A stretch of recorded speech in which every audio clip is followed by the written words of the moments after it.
ಕಣ್ಣಿಗೆ ಬಿದ್ದರೆ ಮಣ್ಣು ಪಾಲು. ಕಾಶ್ಮೀರದಲ್ಲಿ ಮೈ ಕೊಡವಿದ ಸೇನೆ, ಚಿನಾರ್ ಆರ್ಭಟಕ್ಕೆ ಬೆಚ್ಚಿ ಬಿದ್ದ ಅಧಿಕಾರಿಗಳು. ನಮಸ್ಕಾರ ಸ್ನೇಹಿತರೆ. ನುಗ್ಗಿದ ಕಡೆ ಶತ್ರುಗಳ ನಾಶ, ಇಟ್ಟ ಗುರಿಗೆ ಗುಂಡು, ನೇರ ದಾಳಿಯಿಂದ ಹಿಡಿದು ಗೆರಿಲ್ಲಾ ಯುದ್ಧ ತನಕ ಕಾಶ್ಮೀರದಲ್ಲಿ ಭಯಾನಕ ಆಪರೇಷನ್ ಶುರುವಾಗಿದೆ. ಭಾರತೀಯ ಸೇನೆಯ ಚಿನಾರ್ ಕೋರ್ ಮೈ ಕೊಡವಿ ಎದ್ದು ನಿಂತುಕೊಂಡು ಉಗ್ರಗಾಮಿಗಳನ್ನ ಹುಡುಕಿ ಬೇಟೆಯಾಡ್ತಿದೆ. ಯಾವ ಮಟ್ಟಿಗಂದ್ರೆ ಖುದ್ದು ಭಾರತದ DGMO ಅಂದ್ರೆ ನಮ್ಮ ಸೇನೆಯ ಮಿಲಿಟರಿ ಆಪರೇಷನ್ಸ್ ನೋಡಿಕೊಳ್ಳೋ ಮುಖ್ಯಸ್ಥರೇ ಇದಕ್ಕೆ ಅಚ್ಚರಿಯಿಂದ ಶಹಬಾಸ್ ಗಿರಿಯನ್ನ ವ್ಯಕ್ತಪಡಿಸಿದ್ದಾರೆ. ಚಿನಾರ್ ಪಡೆಯನ್ನ ಕೊಂಡಾಡಿದ್ದಾರೆ. ಯಾರಿಂದ ತಪ್ಪಿಸ್ಕೊಂಡ್ರು? ಚಿನಾರ್ ಕೋರ್ನಿಂದ ತಪ್ಪಿಸ್ಕೊಳ್ಳೋಕೆ ಸಾಧ್ಯನೇ ಇಲ್ಲ. ಪಾಕ್ ಉಗ್ರಗಾಮಿಗಳನ್ನ ಅವರ ಕ್ರಿಯೇಟರ್ಸ್ ಹತ್ರಕ್ಕೆ ಕಳಿಸ್ಕೊಡ್ತಾ ಇದ್ದೀವಿ ಅಂತ ಸೆಲ್ಯೂಟ್ ಹೊಡೆದಿದ್ದಾರೆ ಚಿನಾರ್ ಕೋರ್ಗೆ. ಸೇನಾ ನಾಯಕರು ಸ್ಟನ್ ಆಗೋ ರೀತಿ ಚಿನಾರ್ ರೋಚಕ ಕಾರ್ಯಾಚರಣೆಯನ್ನು ಮಾಡ್ತಾ ಇದೆ. ಹಾಗಿದ್ರೆ ಉಗ್ರಗಾಮಿಗಳನ್ನ, ಶತ್ರುಗಳನ್ನ ಕುಟ್ಟಿ ಪುಡಿ ಮಾಡೋ ಈ ಚಿನಾರ್ ಪಡೆ ಯಾವುದು? ಕಾಶ್ಮೀರದಲ್ಲಿ ಈ ಪಡೆ ಮಾಡ್ತಿರೋದೇನು? ಈಗ ನಿಮಗೆ ಮಾರ್ಕೋಸ್ ಬಗ್ಗೆ, ಮರೈನ್ ಕಮಾಂಡೋಸ್ ಬಗ್ಗೆ ಸಿಕ್ಕಾಪಟ್ಟೆ ಫೇಮಸ್ ಇದೆ, ದಂತಕಥೆಗಳಿದ್ದಾವೆ. ಅದೇ ರೀತಿ ನಿಮಗೆ NSG ಗೊತ್ತು, ಕೋಬ್ರಾ ಪಡೆ ಗೊತ್ತು. ಆದರೆ ಚಿನಾರ್ ಕೋರ್ ಬಹಳ ಅಪರೂಪಕ್ಕೆ ಇದರ ಹೆಸರು ಬರುತ್ತೆ. ಆದರೆ ಅವರ ಕೆಲಸ ಪ್ರತಿನಿತ್ಯ ವಾರದ 7 ದಿನ, ದಿನದ 24 ಗಂಟೆ 365 ದಿನವೂ ನಿರಂತರವಾಗಿ ನಡೀತಾನೆ ಇದೆ. ಭಾರತದ ಪಡೆಗಳಲ್ಲೇ one of the deadliest unit ಅಂತ ಇದನ್ನು ಕರೀತಾರೆ. ಪಾಕ್ ಉಗ್ರಗಾಮಿಗಳಿಂದ ಪಾಕ್ ಸೈನಿಕರ ತನಕ ಎಲ್ಲರೂ ಈ ಚಿನಾರ್ ಕೋರ್ ಹೆಸರು ಕೇಳಿದ್ರು ಕೂಡ ನಡುಗುತ್ತಾರೆ. ಬನ್ನಿ, ಯಾಕೆ, ಏನು, ಇವರ ಸಾಮರ್ಥ್ಯ ಏನು, ಈ ವರದಿಯಲ್ಲಿ ಅರ್ಥ ಮಾಡ್ಕೊಳ್ತಾ ಹೋಗೋಣ.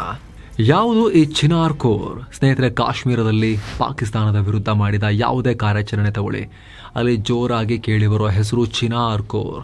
1948ರ ಯುದ್ಧದಿಂದ ಮೊನ್ನೆ ನಡೆದ ಆಪರೇಷನ್ ಸಿಂಧೂರ್ ತನಕ, ಈ ವಿಡಿಯೋ ಮಾಡ್ತಿರೋ ಈ ಟೈಮ್ನಲ್ಲಿ ನಡೀತಾ ಇರೋ ಆಪರೇಷನ್ ಮಹಾದೇವ್ ತನಕ ಎಲ್ಲ ಕಡೆನೂ ಇವರೇ ಫ್ರಂಟ್ ಲೈನ್ ವಾರಿಯರ್ಸ್. ನಮಗೆ ಇವರು ಬಡಿದಾಡೋದಲ್ಲ, ಮುಂದಕ್ಕೆ ನುಗ್ಗಿ ಶತ್ರು ಸಂಹಾರ ಮಾಡ್ತಾರೆ.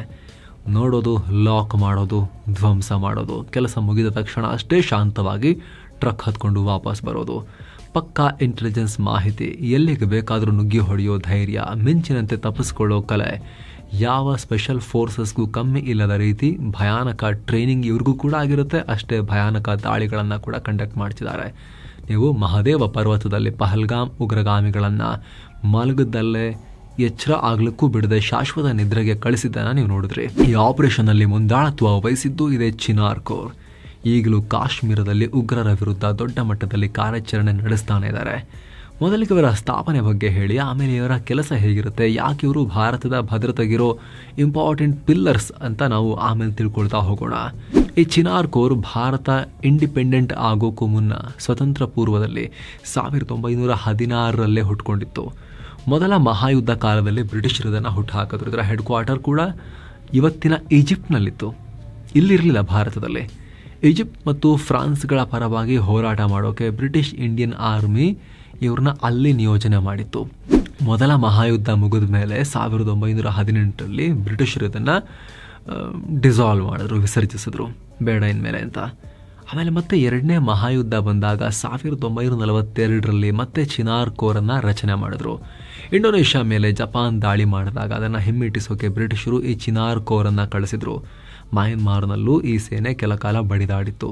ಸ್ವಾತಂತ್ರ್ಯ ಬಂದ ಮೇಲೆ 1948ರಲ್ಲಿ ಇದನ್ನು ರೀಸ್ಟ್ರಕ್ಚರ್ ಮಾಡಲಾಯಿತು. ಅಲ್ಲಿಂದ ಇಲ್ಲಿ ತನಕ ಎಲ್ಲ ಯುದ್ಧಗಳಲ್ಲೂ ಭಾಗಿಯಾಗಿದೆ. ಅಫಿಷಿಯಲ್ ಆಗಿ ಇದನ್ನು 15th ಕೋರ್ ಅಂತ ಕರೀತಾರೆ. 1948ರ ಪಾಕ್ ವಿರುದ್ಧದ ಯುದ್ಧ, 1965ರ ಕದನ, 1971ರ ಬಾಂಗ್ಲಾ ಲಿಬರೇಷನ್ ಯುದ್ಧ, ಕಾರ್ಗಿಲ್ ಯುದ್ಧ, ಆಪರೇಷನ್ ಸಿಂಧೂರ್, ಗಡಿಯಲ್ಲಿ ಆಗಾಗ ಆಗೋ ಸಣ್ಣ ಪುಟ್ಟ ದೊಡ್ಡ ಸಂಘರ್ಷಗಳು, ಎಲ್ಲದರಲ್ಲೂ ಇವರು ಹೊಡೆದಾಡಿದ್ದಾರೆ. ಭಾರತದ ಪರವಾಗಿ ಅತಿ ಹೆಚ್ಚು ಕಾಲ ಬಡಿದಾಡಿದ ಓಲ್ಡ್ ಆರ್ಮಿ ಅಂತ ಇವ್ರನ್ನ ಕರೀತಾರೆ. ಹಾಗಂತ ಇವರ ತಂತ್ರಗಾರಿಕೆ ಆಯುಧಗಳು ಹಳೆದಲ್ಲ. ಈ ಪಡೆ ಎಷ್ಟು ಅಡ್ವಾನ್ಸ್ಡ್ ಇದೆ ಅನ್ನೋದು ನಮಗಿಂತ ಹೆಚ್ಚು ಪಾಕ್ ಉಗ್ರರಿಗೆ ಅರಿವಾಗಿದೆ. ಹೀಗಾಗಿನೇ ಪಾಕ್ ಪಾಲಿಗೆ ಇವರನ್ನ ಸಿಂಹ ಸ್ವಪ್ನ, ದುಸ್ವಪ್ನ ಅಂತ ಗುರುತಿಸಲಾಗುತ್ತೆ. ಹೇಗಿರುತ್ತೆ ಚಿನಾರ್ ಆಪರೇಷನ್? ಸ್ನೇಹಿತರೆ, ಚಿನಾರ್ ಕೋರ್ ಭಾರತದ ಇತರ ಎಲ್ಲ ಆರ್ಮಿ ಯೂನಿಟ್ಗಳಿಗಿಂತ ಡಿಫ್ರೆಂಟ್ ಆಗಿ ಕೆಲಸ ಮಾಡ್ತಾರೆ. ಆಗಲೇ ಹೇಳಿದ ಹಾಗೆ ಇವರಿಗೆ ಮೇನ್ ಆಗಿ ಕಾಶ್ಮೀರದ ಶಾಂತಿ ಕಾಪಾಡೋ ಜವಾಬ್ದಾರಿಯನ್ನ ಕೊಡಲಾಗಿದೆ. ಕಾಶ್ಮೀರದಲ್ಲಿ ಉಗ್ರ ನಿಗ್ರಹ ಹಾಗೂ ಪಾಕಿಸ್ತಾನಿಗಳ ದಾಳಿಗಳನ್ನ ತಡೆಯೋಕೆ ಚಿನಾರ್ ಕೋರ್ ಇದೆ. ಈ ಕಾರಣಕ್ಕೆ ಚಿನಾರ್ ಪಡೆ ಪ್ರತಿನಿತ್ಯವೂ ಕೂಡ ಒಂದು ಗಡಿಯಲ್ಲಿ ಇಲ್ಲಾಂದ್ರೆ ಗಡಿಯ ಒಳಗಿರೋ ಉಗ್ರರು ಸಂಘರ್ಷ ನಡೆಸ್ತಾನೆ ಇರ್ತಾರೆ ಅವರೊಟ್ಟಿಗೆ. ಪಾಕ್ ಹುಟ್ಟಿದಾಗಿನಿಂದ ಅವ್ರನ್ನ ನಿರಂತರವಾಗಿ ನಮ್ಮ ದೇಶದ ಒಳಗೆ ಫೇಸ್ ಮಾಡ್ತಾನೆ ಇದ್ದಾರೆ. ಬಾರ್ಡರ್ನಲ್ಲಿ ಮತ್ತು ಪಾಕ್ ಒಳನುಗ್ಗಿಸೋ ಉಗ್ರರ ಮೂಲಕ ದೇಶದ ಗಡಿಗಳ ಒಳಗೂ ಕೂಡ ಫೈಟ್ ಮಾಡ್ತಾನೆ ಇದ್ದಾರೆ. ಕ್ರೂರ ಹವಾಮಾನ, ಬೆಟ್ಟಗುಡ್ಡದಂತಹ ಜಿಯೋಗ್ರಫಿಕಲ್ ಚಾಲೆಂಜಸ್, ಅಲ್ಲಿನ ಜನರ ಸಹಕಾರ, ಕೆಲವೊಂದಷ್ಟು ದೇಶದ್ರೋಹಿಗಳ ಅಸಹಕಾರ ಎಲ್ಲವನ್ನ ಮೆಟ್ಟಿ ನಿಂತು ಕಾರ್ಯಾಚರಣೆ ಮಾಡಬೇಕು. ದಿನದ 24 ಗಂಟೆ ಕೂಡ ಮೈಯೆಲ್ಲ ಕಣ್ಣಾಗಿರಬೇಕು. ಹೆಮ್ಮೆ ಏನು ಅಂದರೆ ಈ ಎಲ್ಲವನ್ನ ಚಿನಾರ್ ಅದ್ಭುತವಾಗಿ ನಿಭಾಯಿಸ್ತಾ ಬಂದಿದೆ. ಪಾಕಿಸ್ತಾನದ ಎಲ್ಲ ಕುತಂತ್ರಗಳಿಗೂ ಚಿನಾರ್ ಎದಿರೇಟು ಕೊಡ್ತಾ ಬಂದಿದೆ. ಅಂದಹಾಗೆ ಅವರ ಕಾರ್ಯಾಚರಣೆಯ ಮಾದರಿಯನ್ನು ನೋಡೋದಾದ್ರೆ, ಮೊದಲಿಗೆ ಇವರು ಕೂಡ ಗುಪ್ತಚರ ಮಾಹಿತಿಯನ್ನು ಕಲೆಕ್ಟ್ ಮಾಡ್ತಾರೆ. ಇದರಲ್ಲಿ ಇವರು ಯಾಕೆ ವಿಶೇಷ ಅಂದರೆ, ಇವರಿಗೆ ಕಾಶ್ಮೀರದ ಊರೂರಲ್ಲೂ ನೆಟ್ವರ್ಕ್ ಇದೆ. ಅಲ್ಲಿ ಏನೇ ನಡೆದ್ರೂ ತಕ್ಷಣ ಮಾಹಿತಿ ಹೋಗುತ್ತೆ. ಕುರಿಗಾಹಿಗಳಿಂದ ಹಿಡಿದು ಬೀದಿ ಬದಿ ವ್ಯಾಪಾರಿಗಳ ತನಕ ಎಲ್ಲ ಕಡೆನೂ ಮಾಹಿತಿ ಕಲೆಕ್ಟ್ ಮಾಡ್ತಾರೆ. ಹಾಗೆ ತಾವೇ ಒಂದಷ್ಟು ಇನ್ಫಾರ್ಮೇಷನ್ ಕಲೆಕ್ಟ್ ಮಾಡ್ತಾರೆ.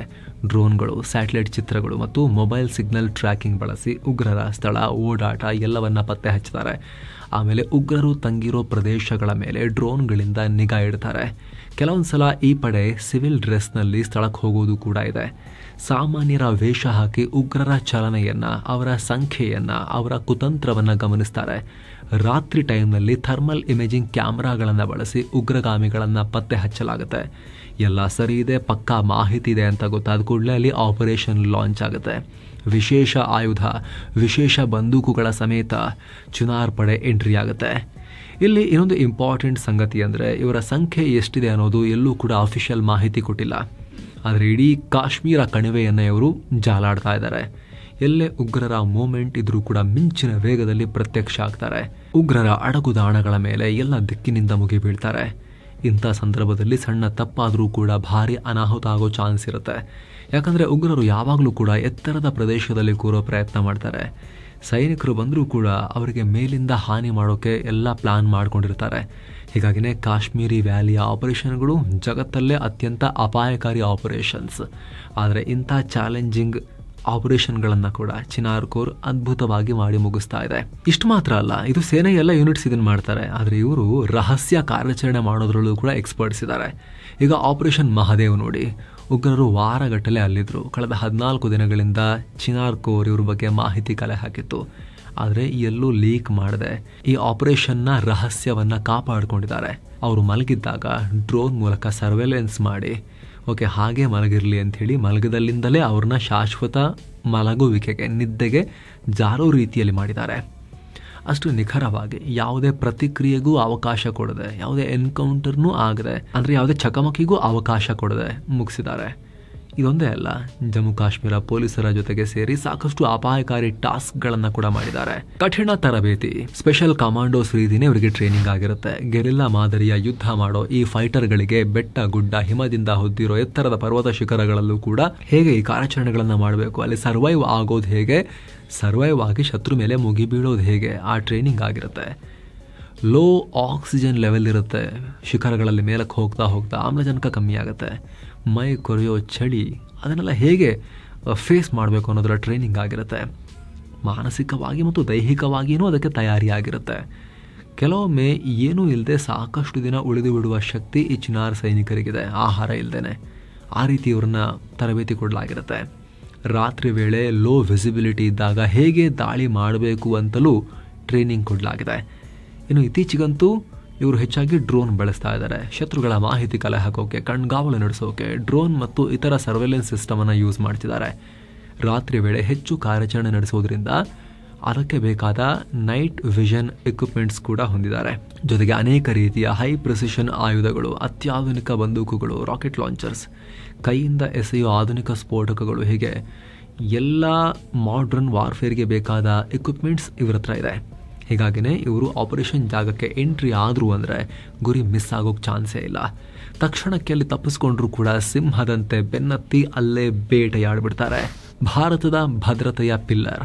ಎಸ್ ಸ್ನೇಹಿತರೆ, ಇವತ್ತು ಕಾಶ್ಮೀರದಲ್ಲಿ ಅಷ್ಟೆಲ್ಲ ಸಮಸ್ಯೆಗಳ ಮಧ್ಯೆ ಕೂಡ ಒಂದು ಮಟ್ಟಕ್ಕೆ ಶಾಂತಿ ಇದೆ ಅಂದರೆ ಅದರಲ್ಲಿ ಇವರ ಶ್ರಮ ತುಂಬ ಇದೆ. ಗಡಿಯಲ್ಲಿ ಶಾಂತಿ ನಾಟಕ ಆಡೋ ಪಾಕ್ ಸೇನೆ ಕಣಿವೆಗಳ ಮಧ್ಯೆ ನಿರಂತರವಾಗಿ ಪ್ರಾಕ್ಸಿ ಯುದ್ಧ ಮಾಡ್ತಾ ಇದೆ. ಅವ್ರನ್ನ ಹುಡುಕಿ ಹಿಡಿದು ಬಡಿಯೋದು ಅಷ್ಟು ಈಸಿ ಅಲ್ಲ. ಪ್ರತಿ ಕ್ಷಣ ಮೈಯೆಲ್ಲ ಕಣ್ಣಾಗಿರ್ಬೇಕಾಗತ್ತೆ. ಸ್ವಲ್ಪ ಸುಸ್ತಾಯ್ತು ಅಂತ ಕೆಳ ಕೂತು ಸುಧಾರಿಸ್ಕೊಂಡ್ರೆ ಅಲ್ಲಿ ಪ್ರಾಣವೇ ಹೋಗಬಹುದು, ಅಷ್ಟು ಅಪಾಯ ಇರುತ್ತೆ. ಹೀಗಾಗಿ ಚಿನಾರ್ ಪಡೆ ಸೇರೋರಿಗೆ, ಅಲ್ಲಿ ಕೆಲಸ ಮಾಡೋರಿಗೆ ತುಂಬಾ ಕಠಿಣವಾದ ರಿಕ್ವೈರ್ಮೆಂಟ್ಸ್ ಇರುತ್ತೆ, ಟ್ರೈನಿಂಗ್ ಇರುತ್ತೆ.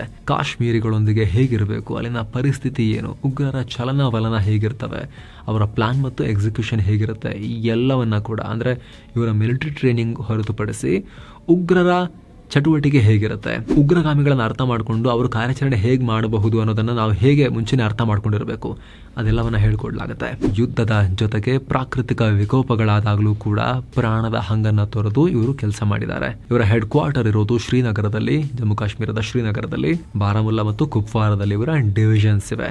ಸದ್ಯ ಪಹಲ್ಗಾಮ್ ಉಗ್ರರ ಬೆನ್ನು ಬಿದ್ದಿರೋ ಈ ಪಡೆ ಈಗ ಆಲ್ರೆಡಿ ಅದರಲ್ಲಿ ಭಾಗಿಯಾಗಿದ್ದ 3 ವಾಪಸ್ ಬರದ ಜಾಗಕ್ಕೆ ಕಳಿಸ್ಕೊಟ್ಟಿದೆ ಶಾಶ್ವತ ನಿದ್ದೆಗೆ. ಈಗಲೂ ಕಾಶ್ಮೀರದಲ್ಲಿ ಕಾರ್ಯಾಚರಣೆ ನಡೆಸ್ತಾನೆ ಇದ್ದಾರೆ ನಿರಂತರವಾಗಿ. 365 ಡೇಸ್ ಇವರ ಆಕ್ಟಿವಿಟಿ ಇದ್ದೇ ಇರುತ್ತೆ. ಕಾಶ್ಮೀರ ಮತ್ತು ಭಾರತ ನೆಮ್ಮದಿಯಿಂದ ನಿದ್ದೆ ಮಾಡಬೇಕು ಅಂದ್ರೆ ಇವರು ಈ ರೀತಿ ಆಕ್ಟಿವ್ ಆಗಿರೋದು ಅನಿವಾರ್ಯ. ಇದಕ್ಕೆ ಸಂಬಂಧಪಟ್ಟಂತೆ ಡೀಟೇಲ್ ಆಗಿ ಮಾಹಿತಿ ಕೊಡೋ ಪ್ರಯತ್ನ ನಾವು ಮಾಡಿದ್ದೀವಿ. ಅವರಿಗೆ ಸೆಲ್ಯೂಟ್ ಹೇಳ್ತಾ ನಾವು ಈ ವರದಿಯನ್ನು ಮುಗಿಸೋಣ ಸ್ನೇಹಿತರೆ. Thank you so much. ಮತ್ತೆ ಭೇಟಿ ಆಗ್ತಿರೋಣ. ನಮಸ್ತೆ.